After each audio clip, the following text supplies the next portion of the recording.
Welcome students, মেন্ডেলের এক সংকর জনন দ্বিসংকর জনন অলরেডি আমি আগে ভিডিও করেছি, নিশ্চয়ই তোমরা দেখেছো। তো মেন্ডেলের এক সংকর জনন দ্বিসংকর জনন দেখার পর মেন্ডেলের এই যে দুটো সূত্র তার কিছু ডেভিয়েশনস রয়েছে, মেন্ডেলের সূত্রে কিছু ব্যতিক্রম রয়েছে। অ্যাকচুয়ালি 1853 সালটা খেয়াল করে, 1853 সালে ন্যাচারাল হিস্ট্রি সোসাইটিতে তিনি তার তত্ত্বগুলো উপস্থাপনা করেন।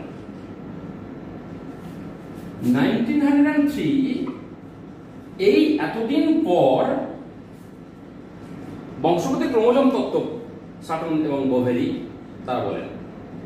তাহলে এতদিন আগে 1853 তে কিন্তু তিনি ফ্যাক্টর বলে গেছেন। অ্যাকচুয়ালি ফ্যাক্টরটা কি সে বিষয়ে তার কোনো হয়তো ধারণা ছিল না, কিন্তু এতদিন আগে তিনি যা বলেছিলেন অবশ্যই খুব ইম্পর্টেন্ট একটা বিষয় তিনি বলে গেছিলেন।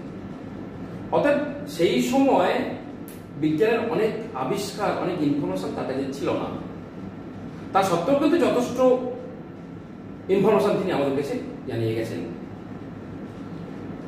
সেই জন্যই তিনি ফাদার। তো বংশগতির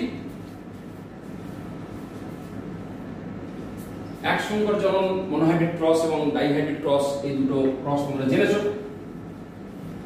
বংশগতির সূত্রের যে ডেভিয়েশনস গুলো রয়েছে, মেন্ডেলের সূত্রের যে ব্যতিক্রম, সেগুলো আমি বলি। এক number, incomplete dominance.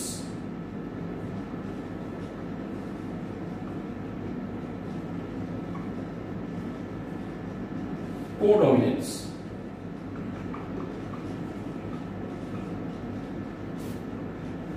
Multiple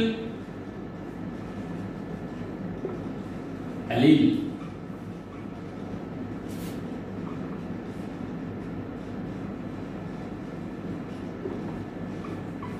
multiple gene linkage।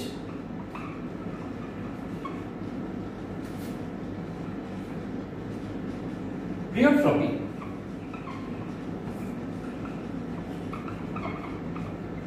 pleiotropism and epistasis। এগুলো সবগুলো কিন্তু বংশগতি সূত্রের ব্যতিক্রম, মেন্ডেল এবং বংশগতি সূত্রের ব্যতিক্রম। মানে তার সূত্র দিয়ে এগুলোকে ব্যাখ্যা করা যায় না, তার সূত্র দিয়ে এগুলোকে ব্যাখ্যা করতে গেলে এগুলোর সঠিক ব্যাখ্যা পাওয়া যায় না। ইনকমপ্লিট ডমিনেন্স, মেন্ডেল বলেছিলেন যে দুটো জিনের মধ্যে একটা ডমিনেন্ট হবে, একটা রিসেসিভ হবে, কিন্তু তিনি কখনো দুটো জিন একসাথে থাকলে মধ্যবর্তী কোনো বৈশিষ্ট্য প্রকাশিত হবে এমন কথা তিনি কিন্তু বলেননি। মানে ক্যাপিটাল টি আর স্মল টি যদি একসাথে থাকে, সেক্ষেত্রে কিন্তু ক্যাপিটাল টি যেহেতু ডমিনেন্ট, অর্থাৎ ক্যাপিটাল টির ক্যারেক্টারই সবসময় প্রকাশিত হয়, স্মল টি ক্যারেক্টার কখনো প্রকাশিত হয় না, কেননা capital T is always dominant, small tea is always recessive. তাদের মধ্যবর্তী কোনো বৈশিষ্ট্য প্রকাশিত হয় না। কিন্তু কিছু কিছু ক্ষেত্রে দেখা গেছে ইনকমপ্লিট ডমিনেন্ট যাদের ক্ষেত্রে, সন্ধ্যামালতী ফুলের ক্ষেত্রে বিশুদ্ধ লাল ফুল এবং বিশুদ্ধ সাদা লাল, যদি এই জিনোটাইপ ধরা যায়, লাল এবং সাদা হোয়াইট, বিশুদ্ধ সাদা ফুলযুক্ত বিশুদ্ধ লাল ফুলযুক্ত দুটো গাছের মধ্যে ক্রস করালে দেখা যায় যে তাদের মধ্যবর্তী কোনো ক্যারেক্টার, এটা পিঙ্ক গোলাপি বৈশিষ্ট্য প্রকাশিত হয়েছে। তাহলে এক্ষেত্রে কোনোটাই ডমিনেন্ট নয়, কোনোটাই রিসেসিভ নয়, ইনকমপ্লিট। মানে লালের আবহাওয়া আছে, সাদার আবহাওয়া আছে, রেডিশ হোয়াইটিশ। আবার এটাকে ইনকমপ্লিট রিসেসিভনেসও বলতে পারি আমরা। তাহলে মেন্ডেলের সূত্রে এটা কিন্তু ব্যতিক্রম, ইনকমপ্লিট ডমিনেন্স। কোডমিনেন্স, দেখবে জার্সি গরুর গায়ে সাদার উপরে কালো কালো ছোপ ছোপ বা কালোর উপরে সাদা সাদা ছোপ ছোপ, এমন তো হতে পারতো যে কালো গরু এবং সাদা গরু দুটোর মধ্যে ক্রস করালে যে গরুটা পরবর্তী জেনারেশনের যে গরুটা জন্মাবে, তাদের সাদা এবং কালোর সংমিশ্রণে তৈরি মধ্যবর্তী কোনো কালার আসতে পারতো, বা কোনো একটা কালার ডমিনেন্ট হতে পারতো। যদি কালোটা ডমিনেন্ট হতো, কালো পুরোটা কালো হতে পারতো, যদি সাদাটা ডমিনেন্ট হতো তাহলে পুরোটাই সাদা হতে পারতো। তা না করে মেন্ডেলের প্রকট প্রচ্ছন্নতা সূত্রও তো মানল না, ইনকমপ্লিট ডমিনেন্স সূত্র মানেনি, সেক্ষেত্রে কোডমিনেন্স, কালো কালোর মতো রয়েছে, সাদা সাদার মতো রয়েছে, কোডমিনেন্স সমানভাবে প্রকট। মাল্টিপল অ্যালিল, মেন্ডেল কি বলেছিলেন? একটা বৈশিষ্ট্য নিয়ন্ত্রণকারী একজোড়া বিপরীতধর্মী উপাদানের কথা। তিনি বলেছিলেন একজোড়া বিপরীতধর্মী উপাদানের কথা। ক্যাপিটাল টি স্মল টি, এই তিনি বলেছিলেন এইরকম। গাছ লম্বা হতে গেলে হয় এইরকম হবে, নয় এরকম হবে, অথবা এইরকম, মানে দুটো উপাদান থাকবে। কিন্তু না, পরবর্তীকালে দেখা গেছে মাল্টিপল অ্যালিল, মানে দুইয়ের বেশি অ্যালিল রয়েছে। কোন একটা বৈশিষ্ট্য নিয়ন্ত্রণ করার জন্য দুইয়ের বেশি অ্যালিল রয়েছে। যেমন মানুষের ব্লাড গ্রুপ, মানুষের ব্লাড গ্রুপের ক্ষেত্রে এ, বি এবং আই মোর দ্যান 2, যাদের এ ব্লাড গ্রুপ তাদের ক্ষেত্রে এ এরকম হতে পারে, বা কেননা আইটা রিসেসিভ, এই দুটো কিন্তু ডমিনেন্ট। সেই জন্য এ ব্লাড গ্রুপের ক্ষেত্রে বললাম, দেখো বি ব্লাড গ্রুপের ক্ষেত্রে এরকম হতে পারে, অথবা বি আই হতে পারে। যাদের এবি ব্লাড গ্রুপ, তাহলে genotype must be AB, AB blood group. এরপরে সেকেন্ড অপশন নেই। যাদের ক্ষেত্রে ও ব্লাড গ্রুপ,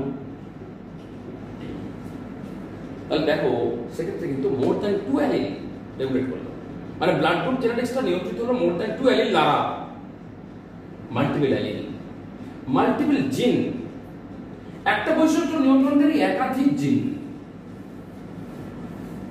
আমাদের দেহ বর্ণ নির্ধারণকারী মোর দ্যান 20, কেউ কেউ বলেন 20, কেউ কেউ বলেন 21।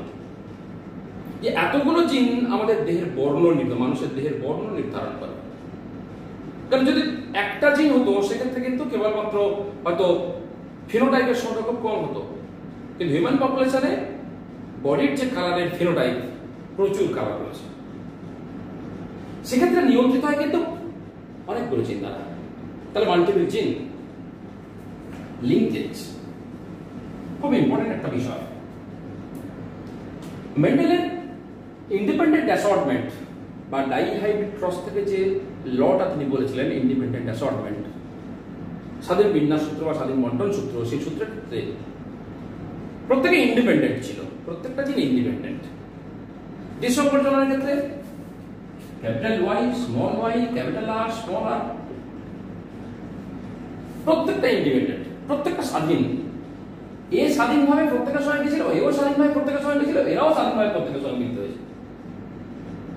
অনেক ক্ষেত্রে দেখা যায় যে দুটো জিন লিঙ্কড, মানে একটা ক্রোমোজোমের মধ্যে দুটো জিনের অবস্থান যদি অনেক দূরে হয়, তাদের মধ্যে ভেঙে যাওয়ার সম্ভাবনা আছে। সাপোজ এই পেনটার কথাই বলা, একটা জিন এখানে রয়েছে, একটা জিন এখানে রয়েছে, সেপারেট করা খুব সহজ, ভাঙাটা খুব সহজ হবে, কারণ তাদের মধ্যে ডিস্টেন্স রয়েছে। কারণ যদি দুটো জিনের মধ্যে ডিস্টেন্স খুব কম থাকে, এই পেনের ঢাকনাটার মধ্যে দুটো জিন যদি খুব কম ডিস্টেন্সের মধ্যে থাকে, তাদেরকে সেপারেট করা কিন্তু আগের থেকে কঠিন। তাহলে কি হবে? বলে মিওসিস সেল ডিভিশনের প্রথম স্টপেজে প্যাকেটিং উপদশায় সমস্ত ক্রোমোজোমের নন সিস্টার ক্রোমাটিনের মধ্যে যে ক্রোমাটিন অংশের বিনিময় ঘটে, ক্রসিং ওভারের সময় যে ক্রোমাটিন অংশের বিনিময় ঘটে, তাহলে সেক্ষেত্রে জিন দুটো যদি খুব ক্লোজ কন্ট্যাক্টে থাকে, খুব কাছাকাছি থাকে, তাদের মধ্যে কিন্তু সেপারেট হয়ে যাওয়া খুব অত সহজ হবে না, পার্সেন্টেজটা অনেক কম হবে।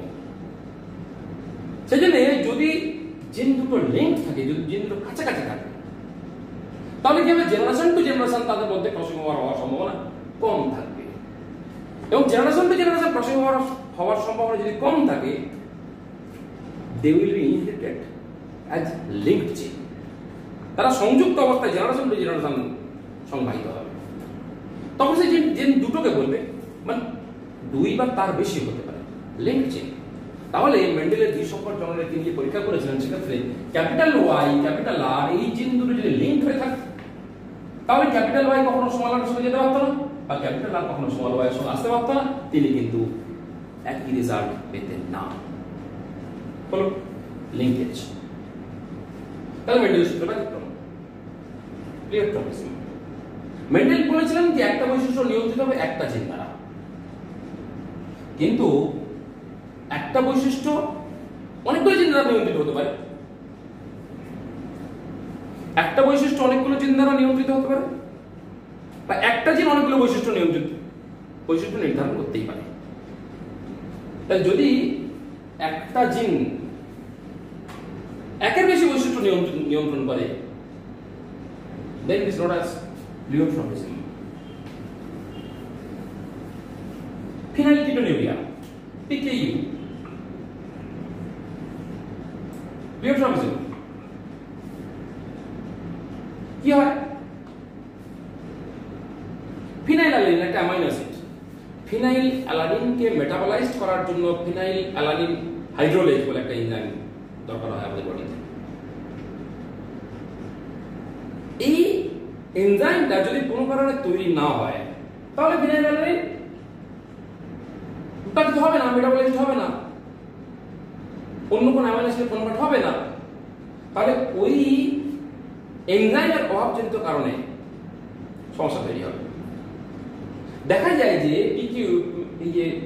ফিনাইল কিটোনিউরিয়া, ফিনাইল অ্যালানিনের বিপাকজনিত ত্রুটি, তার জন্য মানুষ যার ক্ষেত্রে হয় মেন্টালি রিটার্ডেড, মানে জড়বুদ্ধি সম্পন্ন হয়ে থাকে, স্কিন কালার, হেয়ার কালার, আর গায়ের মাথার চুল বা স্কিনের কালারটা ফেড হয়ে যায়, সাদা টাইপের হয়। তার একটা চিন্তার একাধিক বৈশিষ্ট্য নিয়ন্ত্রিত হয়। এছাড়াও সিস্টিক ফাইব্রোসিস খুব ইম্পর্টেন্ট একটা রোগ।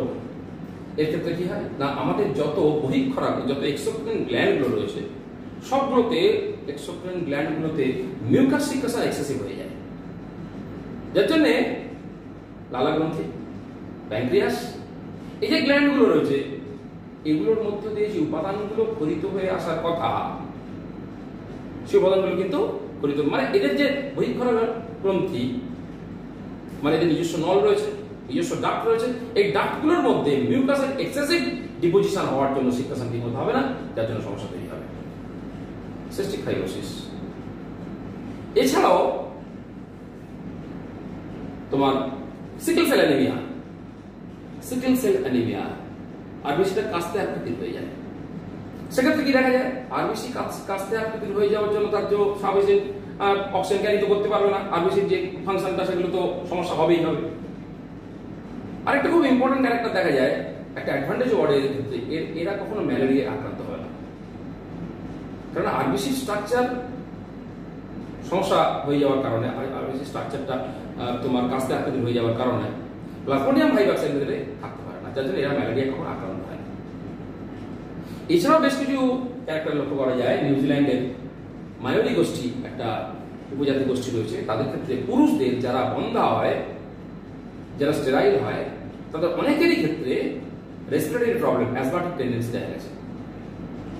অ্যাকচুয়ালি স্পার্মের মুভমেন্টের জন্য যে ফ্লাজেলা যদি উৎপাদিত না হয়, দেখা যায় ফ্লাজেলা তৈরি হয়নি এবং তাদের রেসপিরেটরি ট্র্যাক্টেও ফ্লাজেলা তৈরি হয়নি।